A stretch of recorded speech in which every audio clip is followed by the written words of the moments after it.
There is a fifth dimension. A dimension of sound. Damn it, Frank! We tell him to be quiet. I spilled my hot cup of Uranus again. A dimension of sight. Hey, Arch. I'm gonna sock you in the puss. A dimension of mind. Nan Adams, is that you?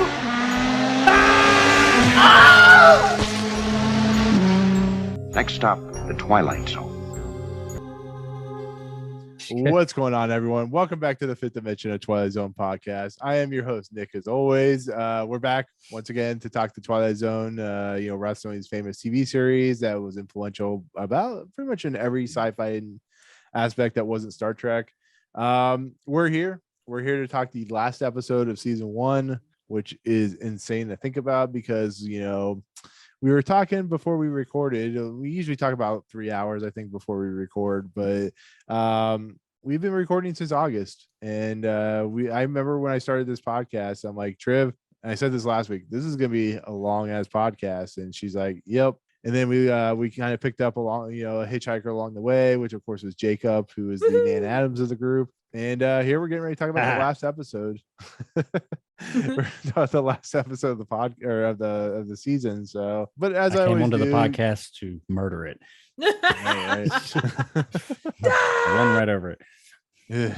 But we're of course, we're on audio feeds, of course. So, my channel as well. We have Audio Boom, or I keep saying Audio Boom, but I think it's Anchor or something like that, and SoundCloud and Viva La Vida Loca and iTunes and Google Play and Amazon Music. I don't know where I'm going with this. It's late, people. It's 12:30 in the morning where I'm at, so please forgive me my nonsensical ramblings. But as we always do, or as I always do, I'll introduce my co-host, the ones that have been here since at least episode 11. I think before that we weren't actually a podcast. I can't remember anymore. But no, you were a podcast before that. I don't know if we've been one since then. It's a one man before the season, before episode 11. You were just a man and an avatar, really. Now you're two men and an avatar. That sounds really sad. Man, an avatar, and a shit show. Yes. Wouldn't have it any other way. That should be our new opening. A man, an avatar, and a shit show. And Jeff. And Nan Adams. Featuring Nan Adams animated. And Jeff. And that should be our new intro. I don't like it. And an animated gif of us going down Nan Adams' car hanging out, like, and then like Jeff in the background and spirals we're going into, and the horse comes up and says, "No, sir, I didn't like it." We definitely have our own unique take on the Twilight Zone. Yes, we've come into our own. It only took 36 episodes. I'm telling you what. Yeah. But those voices you can hear, the first one is, of course, the what is it? The Northman. What were you doing in that video? The Northman. He was the Techno Northman. Yeah, Techno Northman. That's our Techno Northman. Oh, great! Now he's gonna have to censor that because YouTube. I know, right? Techno Northman needs refreshment. I do wonder how many people, not promoting my own shit here, but how many people remember the Techno Viking will actually get that joke, because the 3 people I showed it to prior to uploading it in real life, they were like, the what? So I was like, shit, how do you not know who the fucking Techno Viking is? So I have to admit, I don't know who the Techno Viking is. Maybe you have to show me this one day. How do you guys? I don't either. What is going on here, people? You are doing yourself a disservice. After the show, we're gonna have to look at it's only like a 4-minute video. We have to watch Techno Viking. It was memed. It's one of the OG memes. Like, it was meme to hell. It's just a video of a guy walking down the street. We'll look at it later. I might know it if I saw it, but is it like the Tron that's guy? the video in the background. The video that's in the background of that video I did, that is the Techno Viking video. It's just zoomed in and stuff. It's just like this parade, rave, festival thing going on in Berlin, and some weird stuff happens. And this guy just randomly shows up dressed similar to how I was, but a lot more ripped. And he looks like a Viking, and he just starts like doing these crazy dances, walking down the street, and all these people start following him like he's Forrest Gump.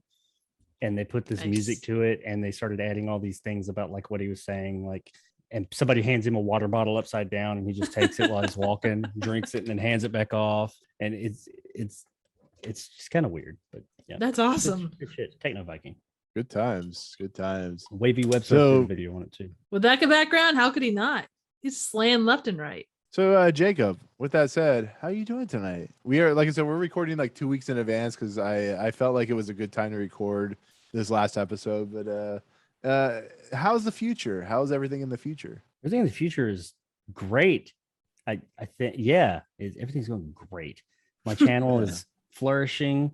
I've earned 500,000 subscribers like almost overnight. I'm so happy. I'm just, everything's great, and other stuff.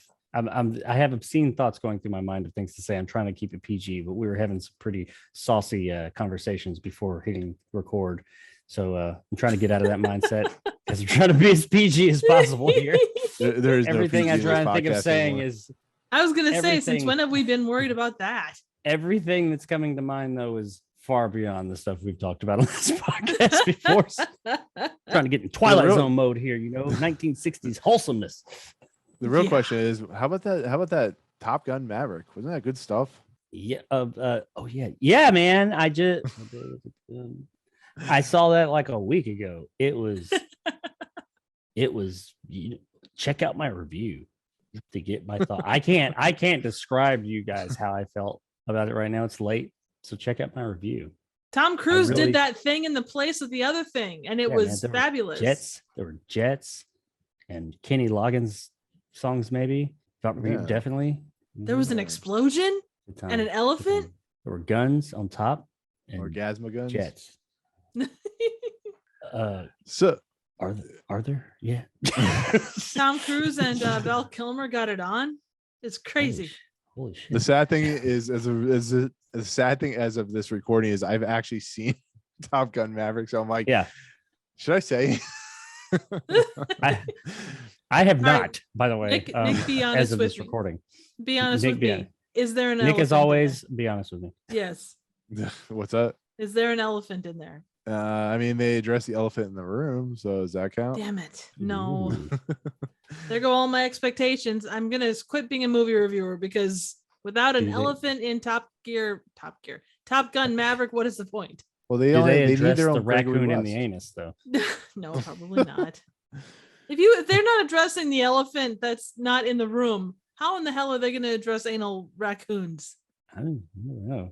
I hear they're showing up So- everywhere. So Pandemic. because Triv keeps talking about anal raccoons, at the point of this recording, we've put her into a insane asylum, or put me in an insane asylum for saying that she is talking about anal, which That sure, whatever. is our new tagline of the episode. The fifth dimension at Twilight Zone podcast, because anal.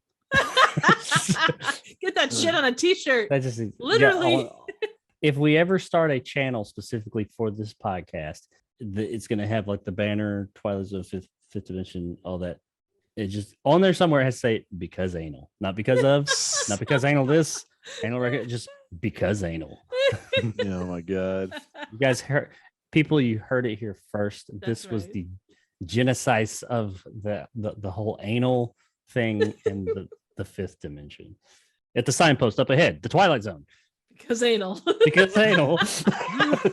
You know what? I'm gonna have to put that in there somehow, like what is it? Not supernaturally. Where you can't see it, but it affects you subliminally. Yeah, I haven't even been drinking and I can't speak. just in the background. We'll It's gonna be one of those insert things where whispers. just like it's like the Fight Club effect, Yeah. like the penis Fight Club effect, where it just like blinks real quick. Yep. Exactly. Like one frame.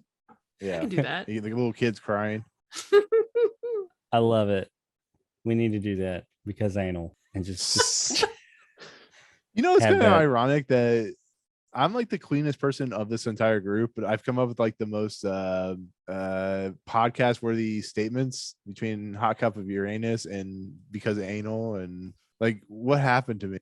Jake did. I'd like to claim some credit, but I don't feel like I can. I happened. Yeah, that's what happened to the show. What happened to the show? Oh Jake shit, did. Jake, we lost you. I'm back. Yay. You know what, Nick? It's I on the think wrong Jake, button. Jake made a man out of you, to quote Rocky Horror. Oh, Yeah. This is the Twilight Zone podcast. This is like us going right now. Yeah. We're a tangent podcast. Oh For my the Fifth God. Dimension, the Tangent podcast. Okay. Anyways, let's move into the Twilight Zone before this podcast becomes like 4 hours of me just screaming at the podcast. Sons of bitches. So every week. Yeah, basically. Oh, you saw how long the outtake video was I sent you guys? It was like It's a 28 30 minutes long. When That was was this? that was in the middle. That wasn't even shit, all the Lord. outtakes. I know. That's just the middle 28, 30 minutes. I cut out like an hour worth of content in the Oh, new I'm sure. episode. Or the last episode, which is like hour 9 minutes long. Oh, okay. I was wondering. I tried to get to it, but it was still processing. You bastard! Stop that. Stop I talking tried. like that way. Not you, him. Wait, that I'm the doesn't help. host, damn it. No, I was talking to Jake. Oh, he's a co-host, damn it. So am I, Okay, anyways, technically. so Hmm. let's talk about this episode, which I actually consider a banger of an episode. It's a This banger, is all right. this is to me this is to me the one of my favorite, like, just fun episodes that just, it's crazy and weird and strange. It has like a killer ending to it, literally. And it's of course the last episode of season 1, which is season 1, episode 36, called A World of His Own. If you know this episode, you probably know it from the ending. Directed by Ralph Nelson, written by Richard Matheson, production code 173-3634, original air date July 1st, 1960. I promise I'm not making Go again. fun of Southern people. You having a stroke? We are I'm making both. fun of Southern people. You are a Southern person. I mean, you I live am in now. Florida. You live in Florida, but you know that's about as Florida. south as you could get. Yeah. But Florida, Florida's like an own. It's like its own little thing. Florida is the wang of the country. What are you talking about? Better than the armpit, where I'm at. Get an armpit. No, that's some other states. Okay. Anyways, this is stars Keenan Wynn as Gregory West, Phyllis Kirk as Victoria West, and Mary LaRoche as Mary. This episode is unique for breaking the fourth wall, but this is also an episode that I feel like Richard Matheson is very good at writing just these weird, kind of crazy stories of, like, you know, end of the world material and ideas. Is this off the wall and stuff like that? But do you guys, I know Triv, you said you remember this episode, but Jacob, do you remember anything about this episode, where it was going, how the eventual conclusion played out, all that good stuff? No. Even after watching it, I don't remember. It seems familiar. It's one of those episodes to me that I like. As I was watching it, I was like, this is familiar, but I could not remember like anything about it. I did kind of figure out some stuff as it went along, though. But yeah, it was not one that as I watched it, I was like, oh yeah. I remember the setting. That was about it, and that was a very vague memory. Yeah, that setting is very familiar. Yeah, it's How- Wasn't it used in Stop at Willoughby? Yeah, his house, Yeah, but it was rearranged. that's good. It was also the story itself was originally Richard Matheson's original story was actually quite a lot darker, and then See he that. decided to make it more lighthearted. can A see that. domestic comedy is what he listed it as. Have you guys noticed? This is probably something we usually talk about at the end, but it's like the Twilight Zone has had some really like deep stuff to like talk about this season, and you know, some scary stuff, some sci-fi stuff, some really deep things, some really thought-provoking things. And then here at the end of the season, the last like handful of episodes, they just said, let's go full-on comedy. Oh yeah, Like Yeah. the last few episodes have been just kind of like all about the ukes. basically there hasn't been a lot of deep, like, I think there's probably messages to pull from this, and there's things we can talk about Sure. later, but it's definitely like we don't have, it's not a Nightmare as a Child or ones like No, that. fuck no. But this episode would get torn apart if made nowadays. Oh yeah, Certain There's- things. I was that sitting there and it transpire. was, yeah, I was sitting there and it was two sides of my mind were very much like, hey, You got to take that 2020 out. oh no, you When absolutely do. watching You- Twilight Zone, say, you "Fuck totally off." do.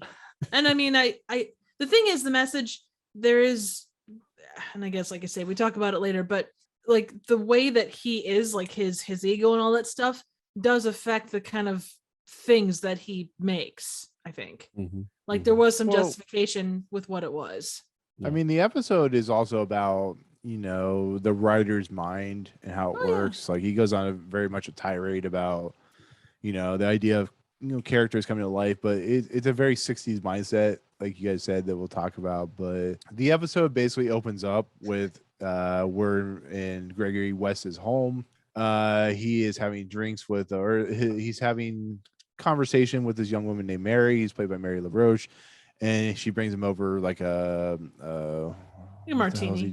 Martini, I think. And the way he treats her is a little 1960s, I guess you could say, of this mindset today. If you look back on the day, it's a little problematic, but as we see, I know it is all. he enjoyed it very, very much. Oh yeah, but there's no doubt about that. Then we get, as they're sitting down drinking the martini, we get this like very creepy woman in the window. It's like that guy from Third from the Sun. What you're gonna say? Yeah. Oh yeah, yeah. Looking at her, the Wilson like, guy. Pan up. He's like, he's like, I really all like it. He's just like, as she hears Victoria coming in, or as he hears Victoria coming in, he's like freaking out. He's like, I gotta make you disappear, blah blah blah, and he destroys the tape, which we'll learn about what happens. But when she comes in, I like how she like looks around. She's like, where the hell did she go?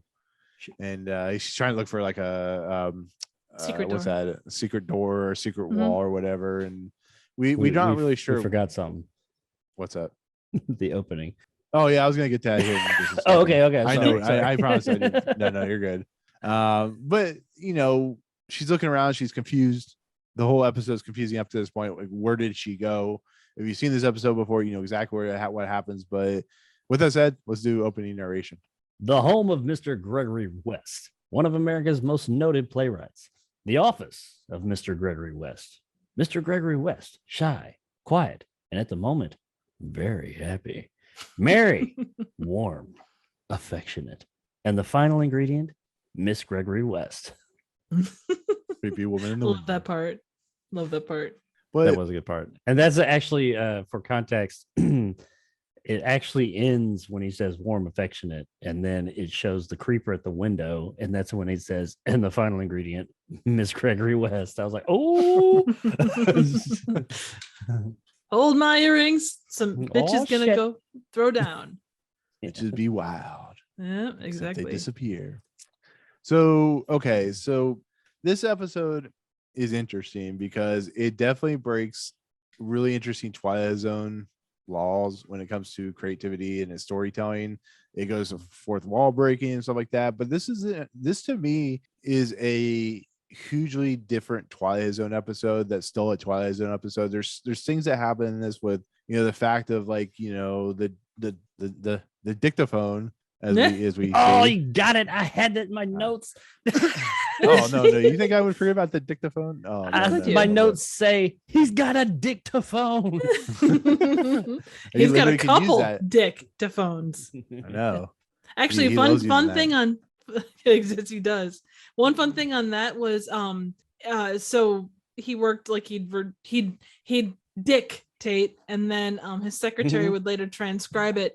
That's how Rod Serling did all his scripts, although he preferred to do his dictating while lounging by the pool. Yeah, but he did. Yeah. Let's put this dictaphone by the pool, baby. Lounging. Yeah, And we need to bring dictaphones need to come back. Well, they that's never left my house. So Victoria Back is on a track. exactly. yeah. No. Victoria is shut up. No, I keep telling you to shut up. I apologize for that. I don't know why I just called Aw. Anyway. Jacob, I need to tell you to shut up more often. No, I'm kidding. No, but seriously, Victoria is a shrew in this episode. She's like the worst kind of like trope of a woman in Yep. this segment throughout this whole entire episode. She doesn't believe what he's trying to tell her.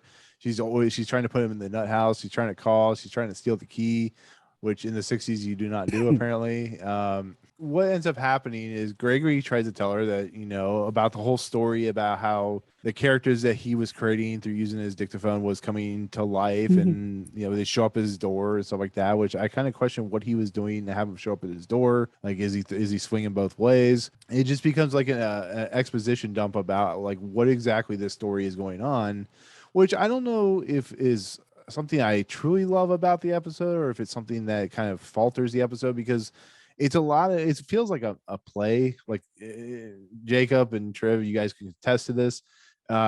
This Victoria woman, the woman that plays Victoria, is doing very much theater-esque yelling and screaming, the way she acts and the way she's like very Sunset. She's very over the Boulevard. top. Yeah, she's got the She's playing because I'm trying to think the way he described her, like the way he and I'm trying to think like the perfect woman, she's makes sense, assertive though. and Once we get to where the episode goes, it kind of makes sense if you think about it, because his character actually, I thought the Gregory West character was played.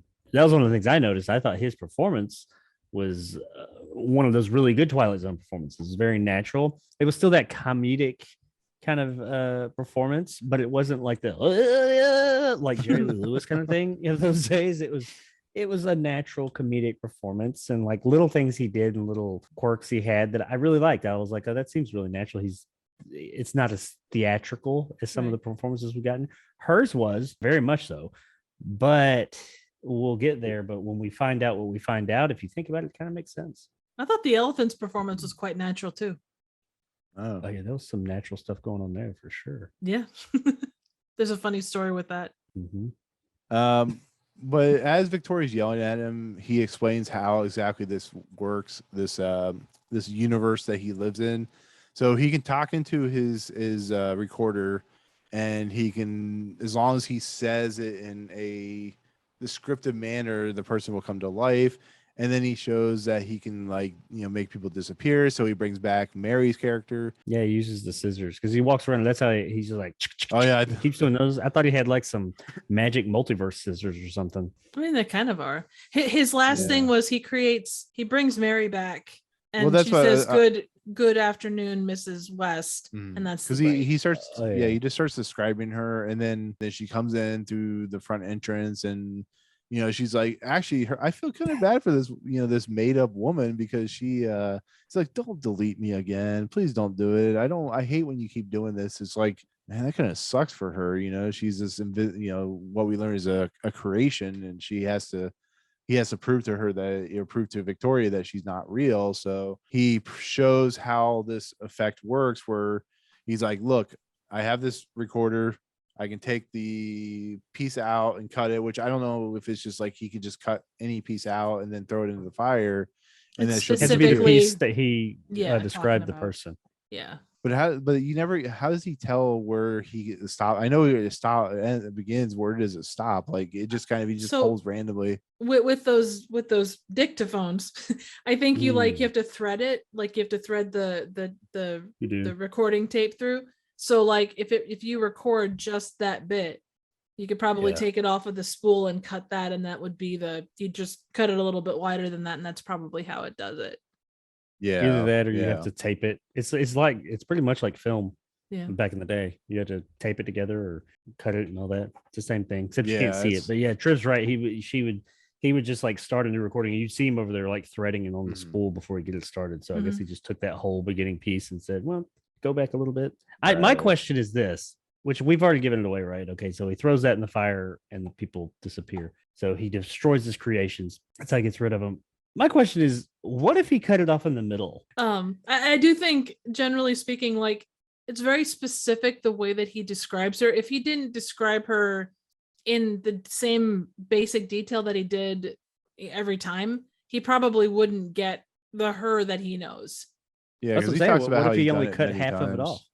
If he cut it the wrong spot and only had half the description, would she be like, a person, but just like not as like all of it wouldn't all be here? I don't know. That's a good question. Or like you just see like if he cut off, or if he cut off the part where he talks about how she looks, she would just come in and like look like all like raggedy whore or something like that. Look like Mrs. Gulch from The Wizard of Oz. There you go. Oh my god. Well, one thing that we discussed earlier on, Nick, that I know that that you really liked was he describes the way he writes fictional characters and how like you can write a character but it doesn't do necessarily what you want it to do, and that's kind of where it all came from.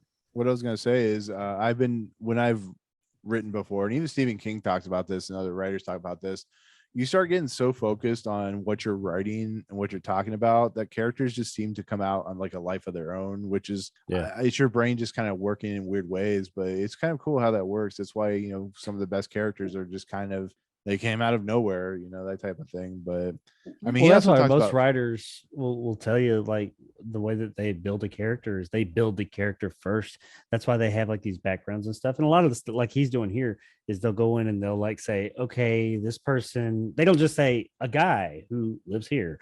They're like, this guy, he's got a name, he's got a background, you know, maybe he had a troubled childhood, he's got this, he's got that. He builds this person, and then this person kind of like in their own head kind of comes to life and starts talking like that person would, and they just kind of become a conduit for this personality they created to like say and do things on this page. I mean, he talks about one of his creations, which is Philip Wainwright, and it's the same thing. It's just a character that kind of came into his own and just showed up at his door one day, and he's like, oh cool, I can make people out of thin air, which is, you know, you have to question whether, if you had this ability and had this idea and this, you were this creative, would you create your own like perfect woman, or, you know, for Triv, you know, perfect anal raccoon? I mean, how would you, no, I'm kidding, with a perfect man, like none of us would ever be lonely again. Yeah.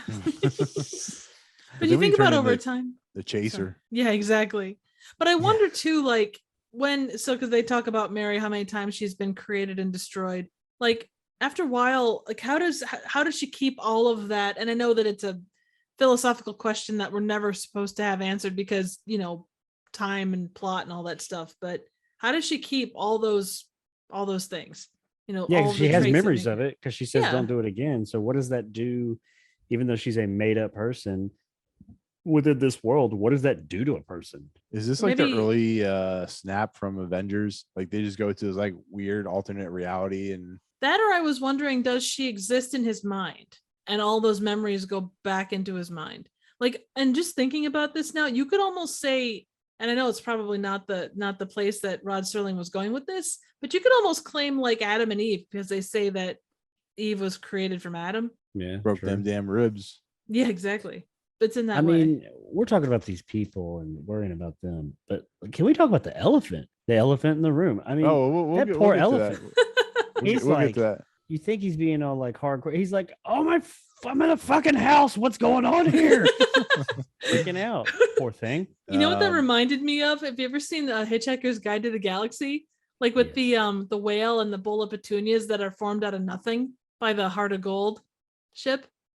Also, they appear which like. Are you talking about, like the old one or the new version? Well, I specifically the new version because it's the most recent thing I've seen. Yeah. But I mean, just the fact that it appears like however many thousands of feet over whatever planet, and he tries to come to terms with his reality. Oh, that's right. Before he falls. Yeah. So we see Mary come back to life, and that's the end of the first act. So I gotta ask you, what did you guys think of the first act? Did it meet your expectations?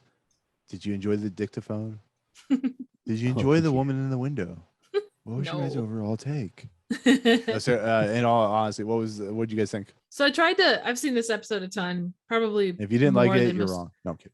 No, well, you know, I've seen this episode more than most, and I hold a special place for it because it does take a lot of those great elements that make up a good Twilight Zone episode, and I feel like they bring them all together here. And I'm a big fan of the humor. Like you talk about Victoria, and like she's sitting there on the couch, and she's talking about how she saw this woman in the window, and she's, you know, plain and nasty, and you know, so basic and shit. Oh yeah, like I love that she's really good at baiting, and I love that part of the character. But I also kind of looked at this like trying to see someone from like the first time watching it.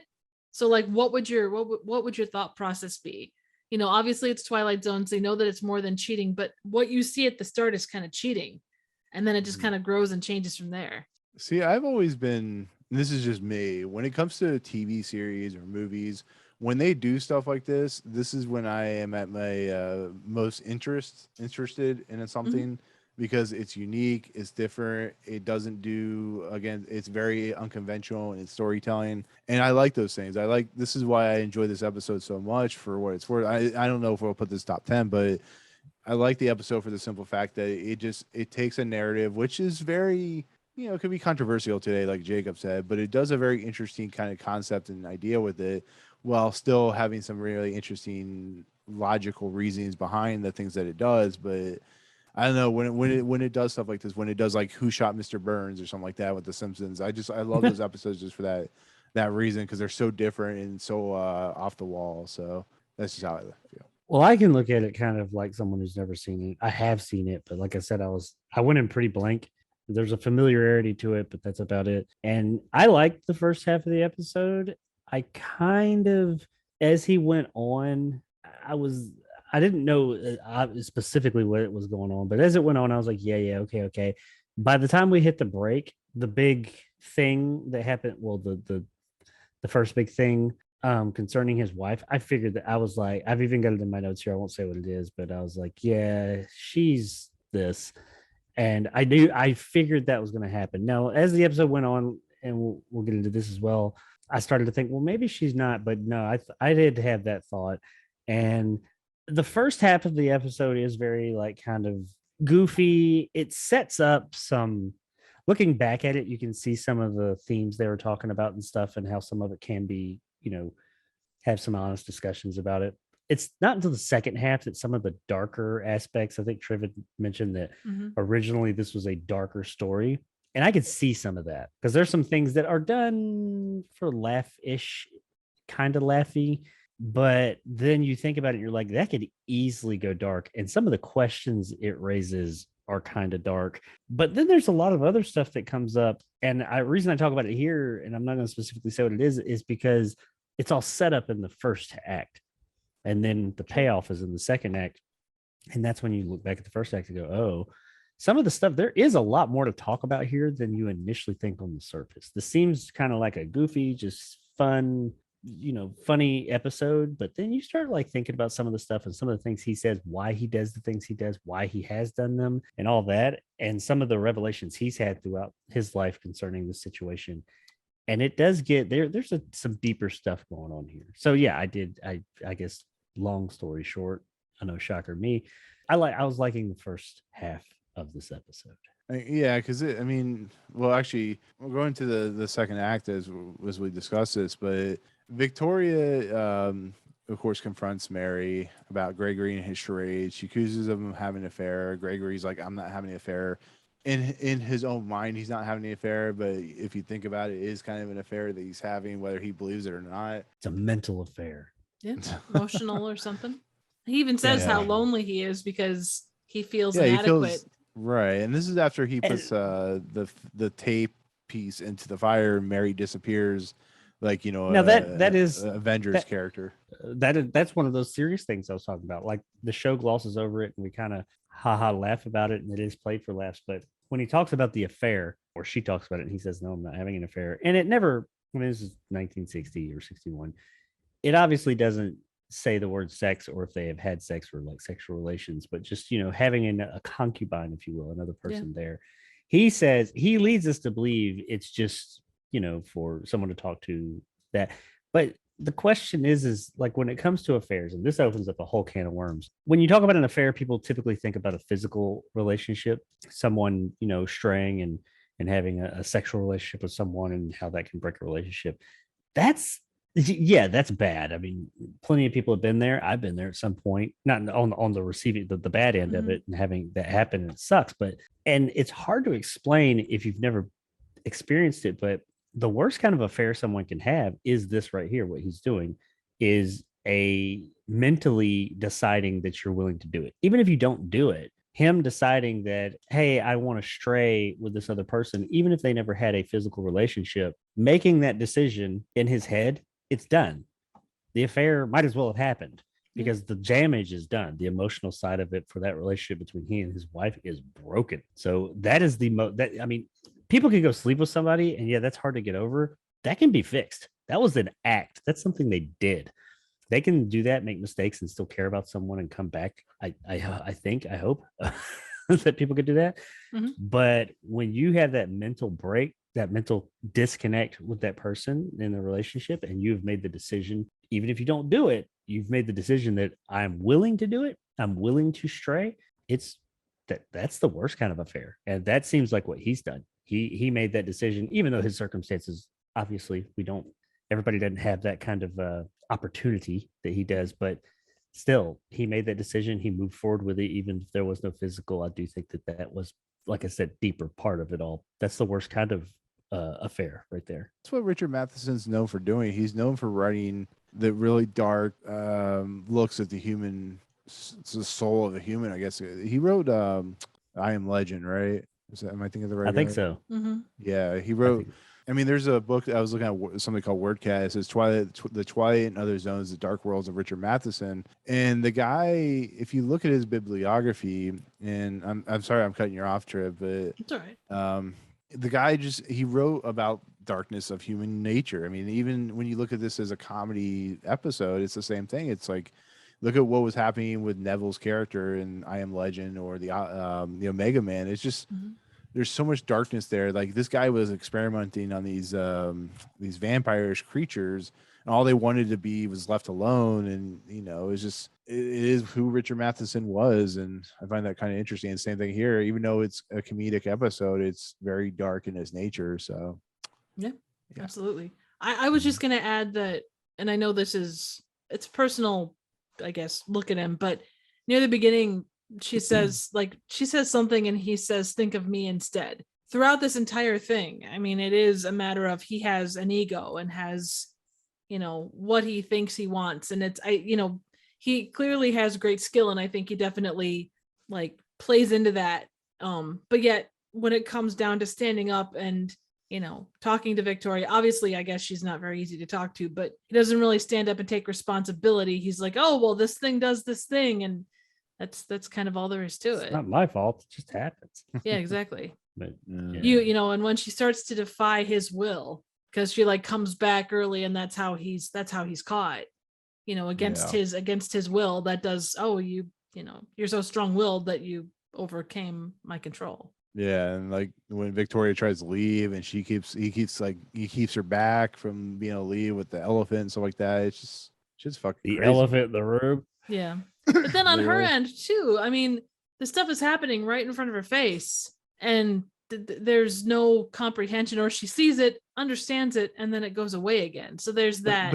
But isn't there kind of a psychosis where gaslighting? No, not gaslighting, but there's an idea where somebody could see something happen right in front of them and not believe it. And I'm sure. the idea, for instance, she could see this person disappear, but because it's so something you would never see in your day, just as a normal human being, it's the idea of no, that didn't happen. It goes out of my memory. The elephant, no, there's no way that could happen, because she keeps telling him she's going to put him in a insane asylum or lock him up and steal him and throw away the key. And he keeps trying to prove to her that this is what he can do and what he's capable of. And like I said, there's an elephant in this gigantic hallway. I'm sure you can actually see, that may have been a mistake, but I think you can see the dirt on the floor from the elephant, after the elephant's disappeared. Probably. Because it was a doors shut and then doors open again, and I don't think there's a cut. All I can tell you is that they had exactly 2 hours to work with him, because he ate a giant lunch, and they're like, okay, we got 2 hours. You have an elephant. Do your thing. That's what they said to me the other day. You eat too much. You got 2 No, they were worried about him shitting on the floor. So yeah, that too. I'm sure big gigantic shits, as Ian Malcolm says. Oh yeah, that's a lot of shit. As this is playing out, as Victoria keeps talking, and he decides he's gonna, show her something else. Did you guys kind of see where Victoria's character was heading? Did you? I mean, I think you said something a little bit that you thought it. That... I said, yeah, I did. Oh, did you? I saw where, if you thought if. I mean, I've seen this so many times. It's hard to think back to the first time I saw it and not see what's coming for her. Like I say, I tried to put myself in the shoes of someone, especially with this episode, that hadn't seen it previously, and you could say that it's, you could see who she is, where she's coming from. Definitely a stereotypical character, but with a lot of Twilight Zone episodes, they do fall into that kind of a one note character, But yeah, I guess, I knew what was going on, and you knew that she was going to get her comeuppance somehow, being that this was the end of the season, happy endings, blah, blah, blah, Yeah. She was a bitch. Yes. Which I like how he says, I did this thing, you were this thing, and then you turned into this other thing. And Well, if you think about how he created her, he basically created her as like a rich aristocrat in a lot of aspects. Perfect is what he says. Yeah, Yeah. because he But said you he got to was wonder inferior though, to her. because he says, I mean, go ahead and put it out there. I guess with what we keep saying this thing. Let's, I guess, go ahead. And Okay, say well, what yeah. Let me talk about it then. So he opens up a safe, and there's an envelope inside the safe. He actually takes the bookcase, hidden bookcase. She's like, "Where'd that come from? I've never seen that before." I'm like, well, "If you read every once in a while, that type of thing." But it was his office. It's not a place that she would probably be like yeah. welcomed. But it seems like, is it his office or is it like a mix of like living room office? No, Is this like it's his office no. or study or whatever den, but it's his space. Yeah. You have a house that the foyer is big enough to fit a fucking elephant in. You don't have rooms that double as other things. Each room has Exactly. its own purpose. The fact that they had a bar in there was that there should have been a separate room for their bar, really. Yeah, right. They're slumming it. Yeah, exactly. Playwright, But, my ass. but Fucking hack. he Exactly. but the envelope has Victoria's name on it. Victoria, what's her name? Victoria West. And he's like, I could throw it in the fire and show you what exactly happened, or I could put it back in the safe and you could just be my wife. Like I said, I'm inferior. I'm, you're a flawless, impeccable woman, just that type of thing. And she actually takes the envelope from him. She just pulls it out of his hand and throws it in the fire. He's like, oh shit, I'm Peter Parker. I don't feel so good. Hope, Mr. Stark. I will also add the fact that she undid herself was interesting. Like I had forgotten about that part. Right. Yeah, she throws in the fire. She's like, I don't feel so good. And he's like, I tried to warn you, this is how it works out. And she disappears. And she was as we found out, she was made up by Gregory West, which puts in a lot of other interesting, controversial ideas about, the 60s compared to today. But with that said, what were you going to say, Jacob? I can't remember exactly what I was going to say, honestly, but I can say that as far as all that goes, that was another one of the potentially darker aspects of the episode is how she went out. Even though she was like just this mega bitch throughout the episode, kind of. I mean, I say that, but I mean, effectively her husband was cheating on her. But, the episode definitely wants you to dislike this human being. When she threw that in there, we all know what's going to happen. You're like, oh, and then she's like, I don't feel very good. It's like, and it does it happens quick. I won't say it's like full on for laughs, but it is kind of like wah, wah, wah, wah. And like, that was the moment right there that was like, oh, that could be really dark. And the implications of that are really like, you just killed yourself and you didn't really, and once you realize it, it's too late. Yeah. So now you got to sit here for a minute as your entire existence fades away and just blinks out. You're gone. And that is really, that's like worse than death. That's like, you do not exist anymore. And that's kind of fucked up. Yeah. But I remember what we were saying. We were saying a minute ago that, you had mentioned that she had changed when he made her.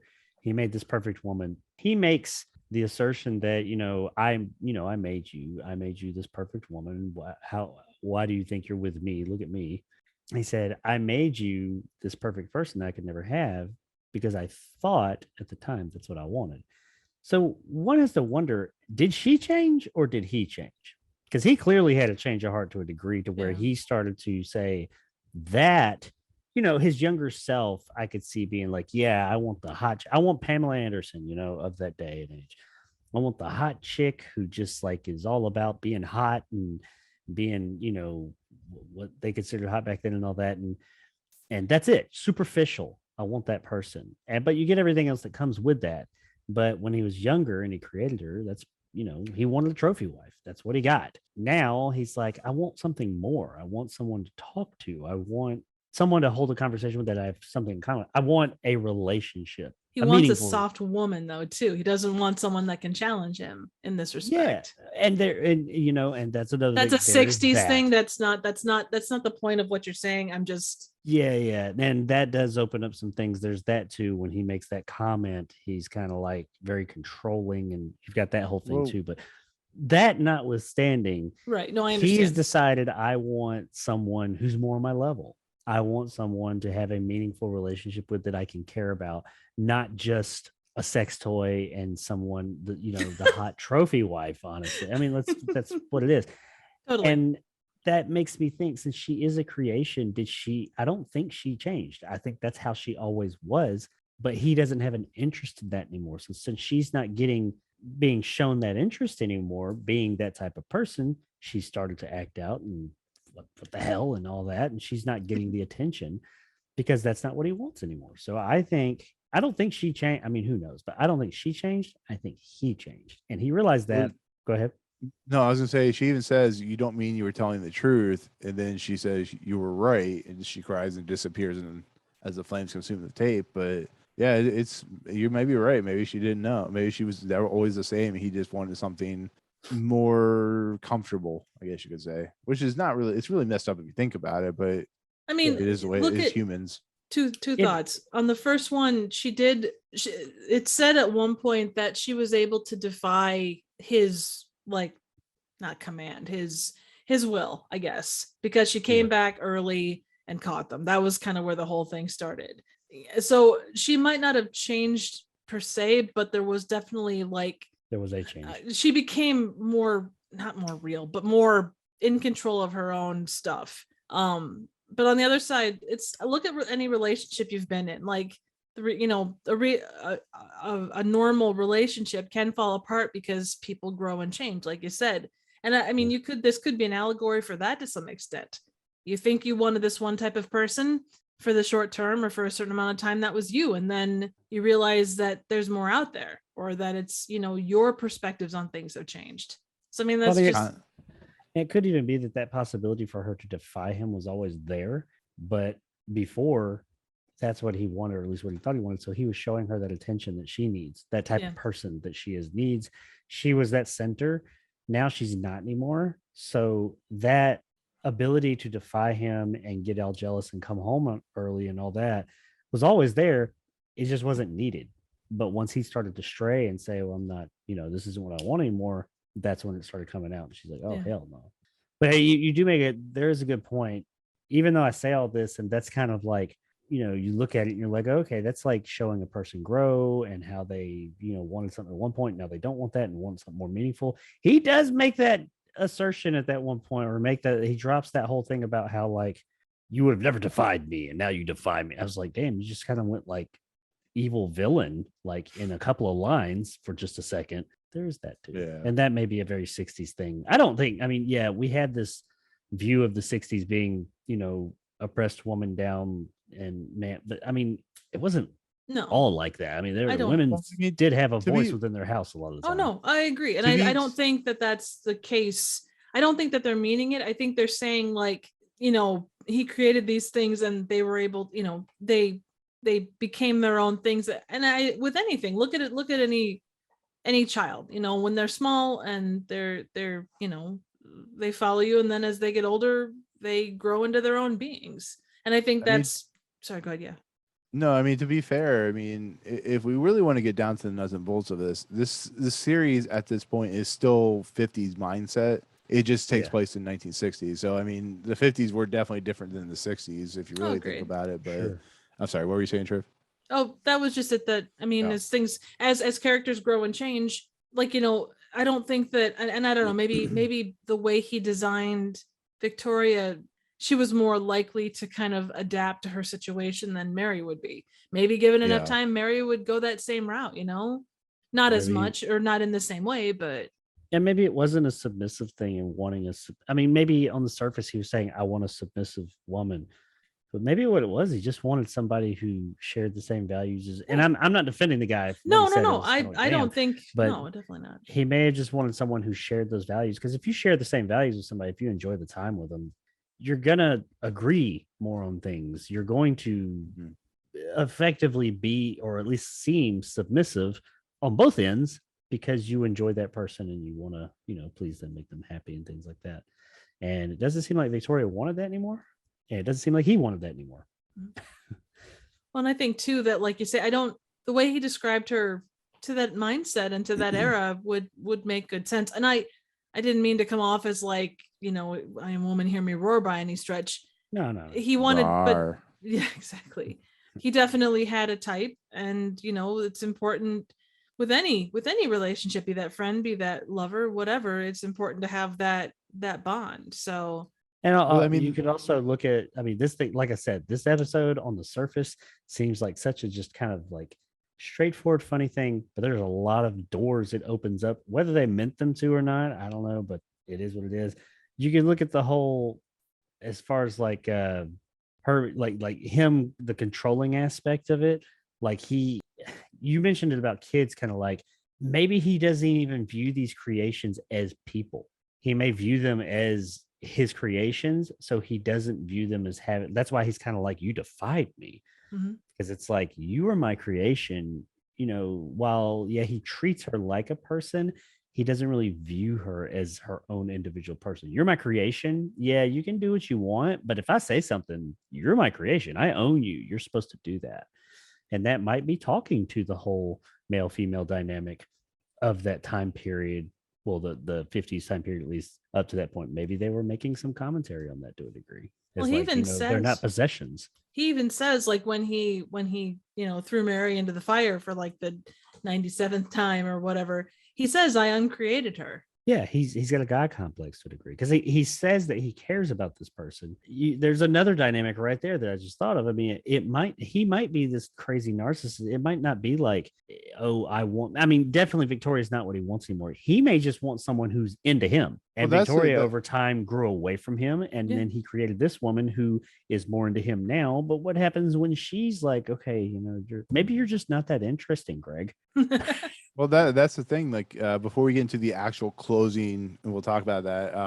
Love it. He rushes back over to the dictation machine, as it says in Wikipedia, and he begins to re-describe Victoria, but he stops himself and he actually re-describes Mary, who he calls Miss Mary West, and she comes back, she has a drink, and that comes into the God complex, the whole idea of like, is this guy, kind of a scumbag type of situation? Like, it kind of reads into that a little bit. Does this affect the rest of the world too? Because all of a sudden he's got another wife. Is it like she's erased from existence? Does that mean the rest of the world, is it like a Spider-Way No Way Home thing where like, oh, they don't leave the house, the world so it's doesn't possible. I know, and we're probably not supposed to look at that, but like, if it did go beyond that, that's what we do here.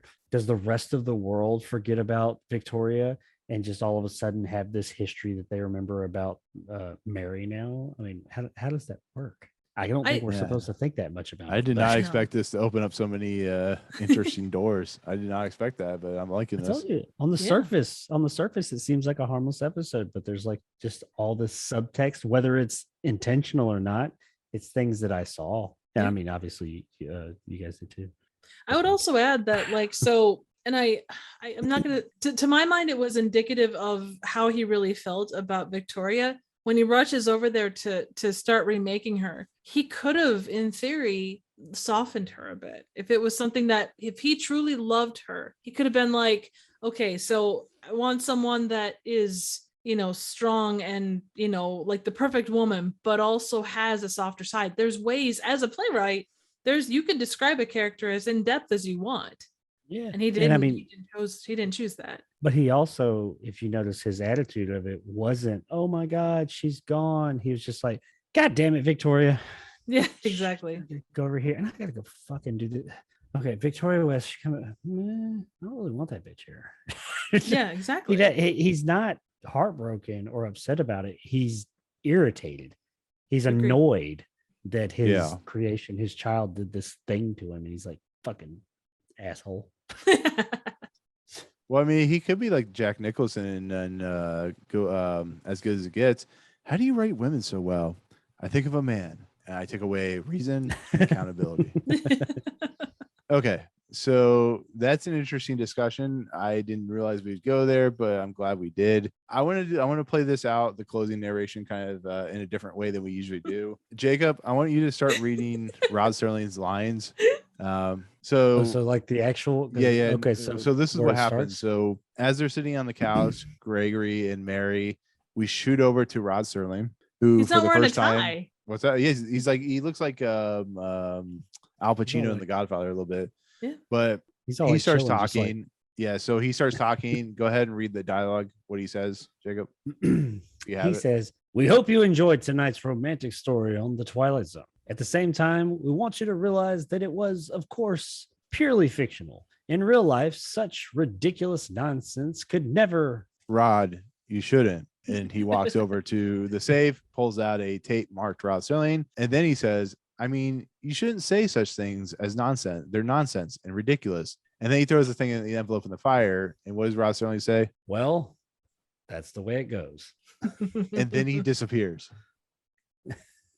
I love it. Yeah. I thought It's that fucking was, awesome. That was great. And then we get It's the one of actual closing. And the rest of that too, that's how he started. Like after that, with season 2, he started being on camera at almost every open. Right. I just love the fourth wall break. And it's also kind of prescient Cheeky. for the whole entire. Yeah, it's not only cheeky, but it actually is really, if you think about it, it actually fits the narrative of the episode, because this is a guy that is controlling women, but he control every other aspect. So it's really cool. And then, you know, if you want to read the actual closing narration, which is like a one line.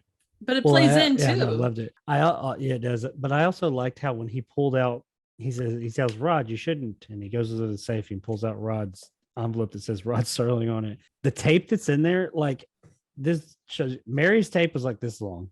Yeah. And Victoria's tape is, you know, it was longer, obviously more descriptive. Rod Serling's tape is fucking huge. He just pulls out like this big bunch of tape and he like stuffs it back in there. But anyway, after that, Rod is no longer with us, and we get leaving Mr. Gregory West, still shy, quiet, very happy, and apparently in complete control of the Twilight Zone. That's such a great closing line for the season too. Yeah. I thought it was that was a really, that ending I didn't see coming, and I thought was really well done. Very much. Yeah, because it's so unexpected, even for the Twilight Zone. But it works.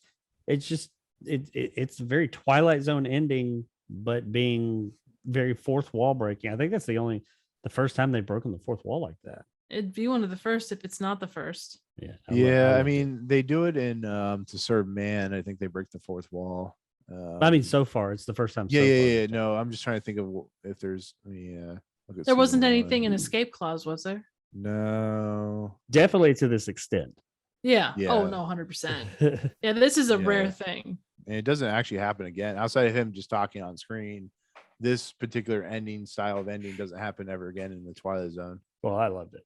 Yeah, it was good. But so I gotta ask you guys, with the episode now officially ending for the ending of the first season, does the ending of this episode improve the episode? Does it keep in line with the episode? What did you guys think of the episode? And then we'll talk about, if we want to do the season or wait for another episode to talk about the season, whatever you guys want to do. I've already said it, but this is one of my favorite episodes because of all the things that it raises, and it makes it, because of our discussion, it makes it even more so now.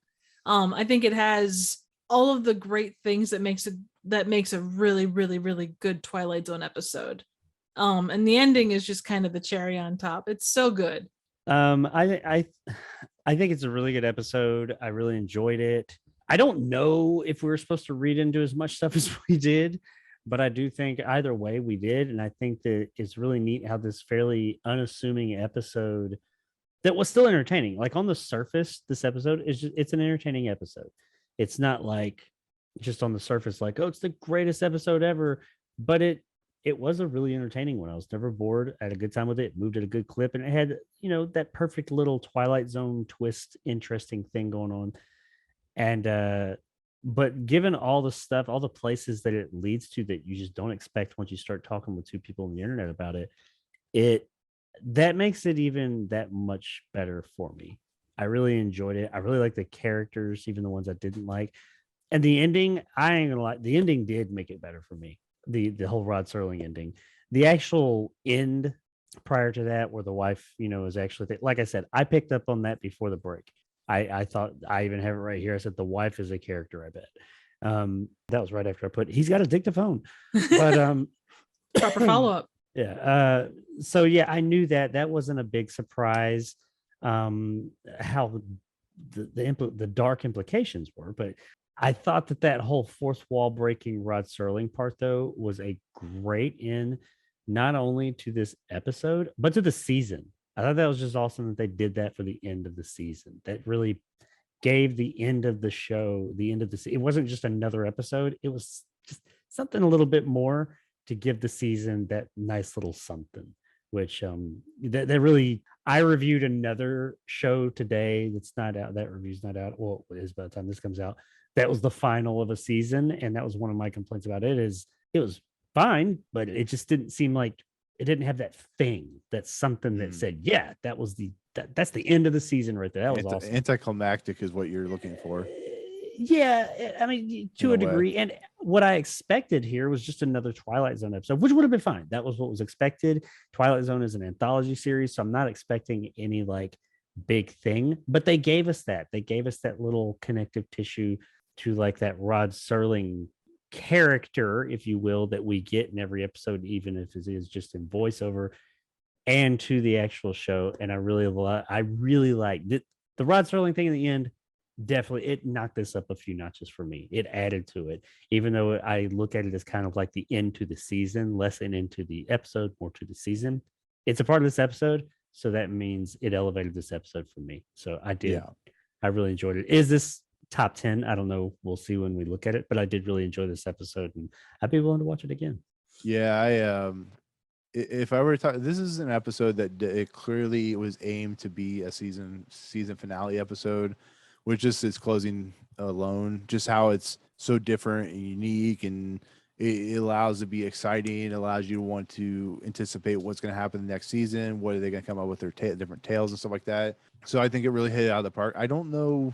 I think this episode would have been interesting even without the ending, but I think it brings it up and it allows for just a truly unique experience. And that's what the Twilight Zone, when it comes into like second season, that's where it kind of finally hits its stride, where we see like not to serve man, but we see those 3 episodes like Howling Man and stuff like that. And I don't know. I think it's an interesting way to cap off a season, but it's to serve man next season. That's season 3?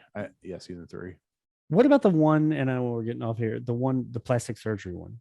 Is that season 2? The Eye of Beholder. Yeah, that's a good that's the one that Ryan's coming on for, or Alex. Yeah. Alex is on for that one. Yeah, Alex will be on for that one. That was one of the first episodes I ever saw of Twilight Zone as a more like that I was paying attention. I sat down to watch this. I saw him when I was a kid, here or there. My mom would be watching or whatever. I grew up with Twilight Zone, but that was one of the first ones I sat down and like paid attention to and watched, and it's always resonated with me. I remember that episode very well. That is the episode that hooked me onto the Twilight Zone. It was the first one I watched. Yeah, absolutely. Years and years ago, many moons ago. Also, Will the Real Martian Please Stand Up is near the end of the season. So there you love go. That one. Yeah. And Obsolete Man. And The Invaders. Oh yeah. Our new number 1. 42 on our list. Motherfucker. Okay. All right. Am I gonna have to break you 2 up at that time? Because I will. Yes. Bare knuckle brawl. We'll destroy our everything. I'm not afraid to throw fists. Bring it. So we'll have a breakdown of like the first season in the next episode. I think we'll take a break from reviewing the episodes, and then we'll just do kind of a cool retrospective of the first season. We'll also I think we'll also rank the what are those words? Those things called lexicon words, which I think would be pretty cool. So, oh yeah, there's quite a few of them. I've got a list. Oh, I was gonna say who has a list because I didn't. I got the list. Hell yeah, I have it.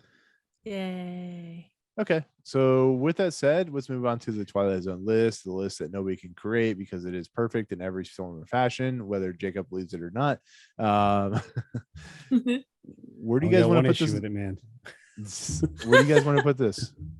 Is this a top 10 episode? I know it is for me, but that doesn't mean anything. Well, I liked it more than Perchance to Dream. You probably like The Fever more than Perchance to Dream. That's close. No, I didn't like that. I ain't gonna go there. I want to, but me and Perchance to Dream are gonna fight. Here's one. Here's a good one. A Nice Place to Visit deals with like out of place, out of weird scenarios, guys out of is that a nice place? That's the one. Nice Place to Visit. Is that the one? Oh no, A World of Difference. A World of talking about. Yeah, that's the one where he's in the movie and he's transported to inside the movie, and another one with a wife that's just not nice. Bitch, yeah. Yeah. So is that where we're between there and Hitchhiker, I'd be good with that. A World of Difference. Well, no, wait. Isn't that the one we just watched? No, World of Zone. Yeah. Which one was it called? World of Difference. No, the one that we were starting at. Where's our starting point? World of Difference. Is that the one with that's the one with the guy? Yeah, Yeah. the guy that's comes like he's an act, like his character comes into his Becomes body, him? and yeah. Okay. So that's number 11. So we're right there. Ooh, the Hitchhiker. Did we like it more than Nan Adams' triumphant entrance? With the ending, I could see it going higher than that. And but see, Oh, this nice is a place to visit the situation one with the guy in hell. This is the situation, because like one I went to for quite a while was Third from the Sun. I always thought that episode, I think for a while I kind of harped on how great that episode was because it had such an awesome ending.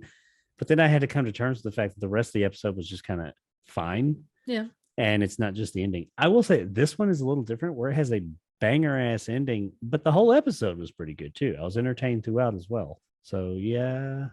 I mean, honestly, I'd put it above Perchance to Dream. I know that that's a point at which but then like I say, I really like this episode, so I would rank it in top 10. I mean, you had me at above Perchance to Dream. Well, I know that's half the reason I said it.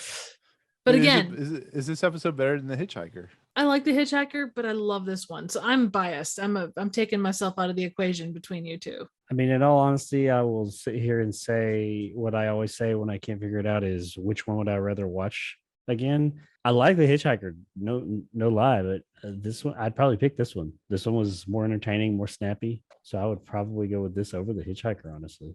I will also add that it has a really banger line in there when Victoria looks into the hallway and said, "Greg, can you please get rid of the elephant in the hallway?" I love that line. It's just goofy. And yeah, but okay, so we have a conundrum here. Elephant or cat lady? Ooh, elephant. I have a cat, but I gotta go elephant. God damn it. People are alike all over, which that was That's one Was where the they one with they Roddy go to the McDowall. moon and he's like basically in a zoo. oh, with Roddy, was that Roddy McDowell? Not Roddy McDowell, Malcolm McDowell. Yeah. One of the Yeah. McDowells. No, Roddy McDowell. Yeah, it was Roddy McDowell. That was a good one, but I don't know. I mean, honestly, that one that was another one that was like top heavy. It had a great ending, but everything that led up to it was fine. But really, without the ending, which I mean, you could say that about any of them. Without the ending, what is it? But the ending made that episode. Yeah. Plus, I don't feel like people the- in togas. I feel like the ending of this episode complemented the episode. It didn't Mhm. make it. So really, I mean, I'm gonna sit there and say probably better than People Are Like all over myself. I mean, if we got to go under that, I'm cool with it. One for the Angels. I know you guys love that episode. Well, which I don't like hate it. Wow. Okay, so I think this is better than Time Enough at Last. I think that ending solidifies how good this episode really is. Time Enough. Like, I like Time Enough at Last, but that episode It's the puts me glasses, off with right? it. Yeah. I can't put this that above one. Nightmare as a Child, but I can put it No. above those other three. I'd be I like okay with I that. like this one more than Time Enough at Last because Time Enough at Last I thought was another top heavy one. The episode was just kind of like, okay, To this commit suicide. every bit of it was set up for that breaking of the glasses. Yeah. The whole thing. There was nothing else. It was just setting it up. I don't feel like there's anything a whole lot. No, I wasn't here for that episode, honestly, or understandably, but I feel like just looking at it and what I remember about that episode, there was very little to talk about until the very end. Everything leading up to it was just kind of like, it's a guy. happened, He that likes to happened. read. Yeah. So yeah, that was another top heavy one. Great ending. But But I think this ending is better than that. I'm just Oh, gonna say yeah, I think yeah. it's better Oh, than that yeah. ending. But Yeah, I dude. can't put it in the top 5. No, I don't think you should. I don't think it's as good as Nightmare as a Child, but I agree. I think number 6 is a good place for it. yeah, Nightmare as a Child had some deep ass shit in it. I'm not gonna It go did. above that one. But you I know, do our think discussion with this was kind of in that not as dark as Nightmare, but I think it definitely had some of that same level of conversation. Like Yeah. we discussed it in depth, and even though we took it from a 2022 perspective, it still hit, I think. Well, I think the thing about this one versus Nightmare as a Child, this one was lighthearted. Yeah. And you can dissect it, analyze it, and see some underlying themes. Nightmare as a Child was not it had underlying themes too, but it also had very surface level hardcore themes. So that one is more hard hitting in my opinion. So yeah, I'm cool with number 6, but it's Time Enough at Last. That's you guys' ballpark. I'm good with Yeah. that. All right. Damn, how do we're all sitting here saying, I don't know if it's top 10. It's probably, like And then we just higher number mid six. range. That was number Hey, 6. I'm the one that said that it was in my top 10, but I wasn't gonna like push it on you guys. Well, you know what it is? I think just this overall package is something that is truly original, and you don't It's get that a lot of special. times. Yeah, it's special. So's your face. So okay, It does. So, It does very much go into those. There's been similar stories over the years. Tales from the Crypt did some, but they're usually you see them in less the dictaphone thing and more like people write. Like, oh, I wrote a character, or like artists. You see that a lot. Like artists will paint something that comes to life. You see like monsters painted. Tales from the Crypt has done that. I think the Outer Limits did it. Tales from the Dark Side did it. The whole creators creating a character and it coming to life thing. I do wonder, was this one of the first ones? Because that storyline, years later at least, has been used ad nauseum. I mean, you see that quite a bit. Tales from the Hood did it. I love Tales from Well, the Hood. that was more of a drawing something and then destroying it and something else, whatever. Similar thing. I've seen a couple of silent movies that did the like person brings his creation to life through love kind of a thing. But yeah, I think it's probably something that goes back pretty far, but it's not been implemented like this.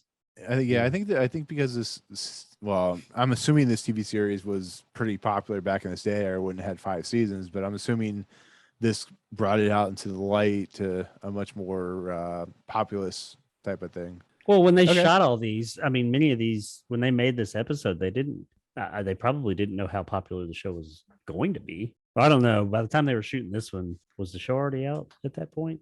Yeah. Well, this one was shot third or second to last. So like it was 34 was the production code on it. And that happens like any TV series, especially if they're like 30 episodes or whatever. They'll start releasing episodes like as they're still filming others. So yeah, makes sense. Unless you're South Park, they release it while they're still filming the one they release. Or they're just too lazy and they just do 6 episodes like they just did. So yeah, actually, I don't know how lazy they are, but I don't know. And them guys been doing this shit for like 20 something years. I ain't gonna say they're lazy. Yeah. Okay, so with that said, new number 6, A World of His Own. Was not expecting that, but here we are. Number 1 is, of course, The Monsters Are Due on Maple Street. Of course, long live Walter Jameson. Sorry, you're moving to the next list.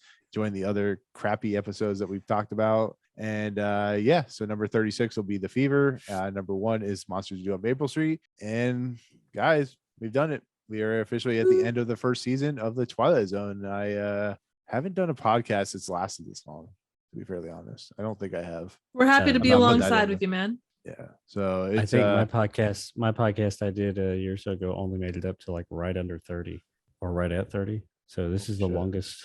I don't know if it's the longest I've been on. I don't know. Yeah, this is a long one.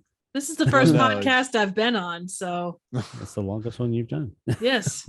That's what she said. And the shortest. I also wanted to say real quick, you had said at number 6, you weren't expecting that. And I just wanted to say, well, that's the way it goes. But yeah, it's been a fun adventure. Like I said, we still have 3 30-minute seasons, and then we have, of course, that 4th season, which is going to be I'm not looking forward to it. There's some really so good season episodes, 2 and 3 are 30 minutes, 4 is Yeah. an hour, and then 5 they go back to 30. Yeah, because people were so despondent about an hour-long Twilight Zone, which I don't blame them. There are some good episodes in that season, but they are They also actually have an hour Jezebel. long? yeah, they're Are like they 50 minutes long, 52 minutes long. So commercials, but there wasn't as many commercials back then. So Sure, now it'd be a 42-minute long episode. Well, yeah. how many so it's, episodes? How many episodes are in season 4? like 18. Oh, well, that's not. Not It's not terrible. 36. Well, but it's hour-long episodes, so they've doubled it. So Basically it's the technically- same. Yeah. 18 hours. Yeah. You know what? I'm just gonna say, look at the movies I've reviewed. I've watched worse. I bet. Yeah. Same. Probably. As long as Ouija Shark is on my list of things I've reviewed, I've watched worse. Okay, so with that said, we're gonna do a break episode. We're gonna talk about this first season, And then we'll come back in a couple of weeks to talk season 2, episode 1, which is King 9 Will Not Return. I don't remember this episode very well, but it's directed by Buzz Kulik, written by Rod Serling, stars Bob Cummings, shut up, Gene Lyons, Paul Lambert, and Gina McMahon. Yeah.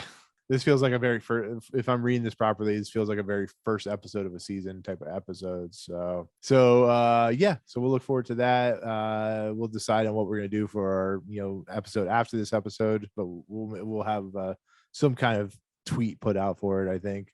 But anyways, Triv, congratulations. You and me have hit 36 episodes. Yay. We have met like the ultimate anal raccoon of seasons or whatever. I don't know. It's crazy that it took 36. So anyways, now that we're here at the end of the season, where can they find your content? I don't know why that has nothing to do with correlations of anything, but where can they find your content at? Unlike earlier this season. No, as always, you can find me here on YouTube at Trivial Theater. I just put out Plumbers Don't Wear Ties, which is my first attempt at a video game collab review thing. Watch it, people. It was actually pretty fun. There's also my attempt at a goofy softcore porn halfway through, so that was kind of interesting. Floating guy. Yeah, exactly. You can also find me on Twitter at Trivial Theater. So Jacob, you've been with us for 25 episodes now, so we consider you like the second wheel of a podcast, I guess. I don't know. You brought more life to this podcast than you or me or Triv could ever do. So with that said, something like that. Where can they find your content at? You can find me at Jacob Anders Reviews on YouTube, which is my main channel. Also Jacob Anders Gaming, which is not my main channel. I need to do some work there. You can also find me on Twitter at RedNeville2. And also, I have a TikTok. I've been trying to do some stuff on there. I'm putting some movie-related things, usually just little skits and stuff that maybe is in my main videos, but I clip them out or maybe make slight changes to them. On TikTok, I am called, I know shockingly enough, Jacob Anders Reviews, because I can't figure out how to change that name. But yeah, check that out. Follow me on there for stuff that's slightly different from my main channel. And also, check out the video I just released because it's fucking awesome. It is probably the best video I've ever made. And that movie was something else. But definitely check out my latest review.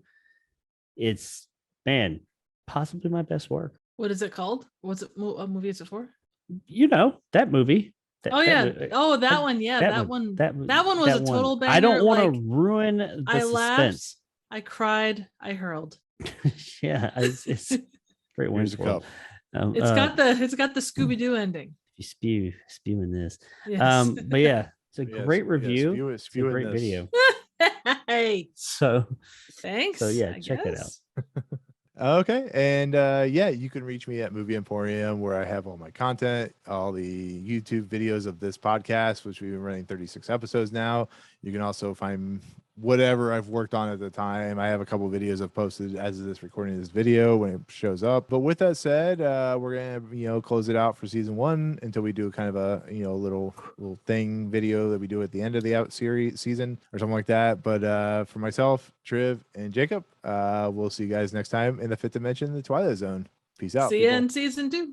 See you at the signpost up ahead. Next up, the Twilight Zone. Don't forget to give Jeff love. Don't forget to bring a towel.